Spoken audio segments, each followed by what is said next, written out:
பார்த்தல யார் அடிச்சு ஓட விட்டுருக்கன்னு பார்த்துக்க. இவன் இங்கே என்ன பண்ணிட்டு இருக்கான்? டேய் தம்பி, என்ன பண்ணிருக்கீங்க?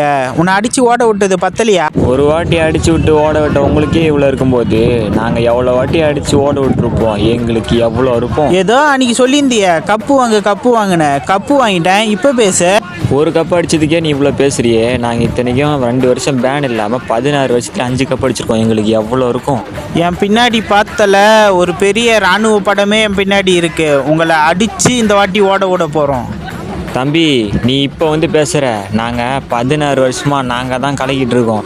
ஏதோ இந்த 2 வருஷம் நாங்கள் சரியாக ஆடாதனால வந்து எங்களை குறைச்சி மதிப்பிடக்கூடாது, சரியா? பின்னாடி திரும்பி பாரு நாங்கள் ஆடின மேட்சை. போன வாட்டி டிஃபெண்டிங் சாம்பியனே நாங்கள் தான். இந்த வாட்டியே எங்கள் ஆட்டம் தான் விசில் பறக்க போது. நீ இந்த வாட்டி டிஃபெண்டிங் சாம்பியன் ஆகிட்டுனா நான் என்னோட மீசியை ஒரு பக்கம் எடுத்துக்கிறேன்டா, பார்க்கலாமா? பார்க்க தானே போகிற எங்கள் ஆர்சிபியோட ஆட்டத்தை. நீங்கள் ஆர்சிபியா? மறக்காமல் கமெண்ட் பண்ணிட்டு போங்க. தம்பிங்களா, தோத்தாலும் ஜெயிச்சாலும் சரி நம்ம என்றைக்குமே சிஎஸ்கே ஃபேமிலி தான். மறக்காமல் சிஎஸ்கே பிடிச்சோன்னா சப்ஸ்கிரைப் பண்ணுங்கள். நீங்கள் எந்த டீமாக இருந்தாலும் பரவாயில்ல. உங்களுக்கு ஐபிஎல் பிடிக்குமா? மறக்காமல் இந்த வீடியோவை லைக் பண்ணிட்டு போங்க.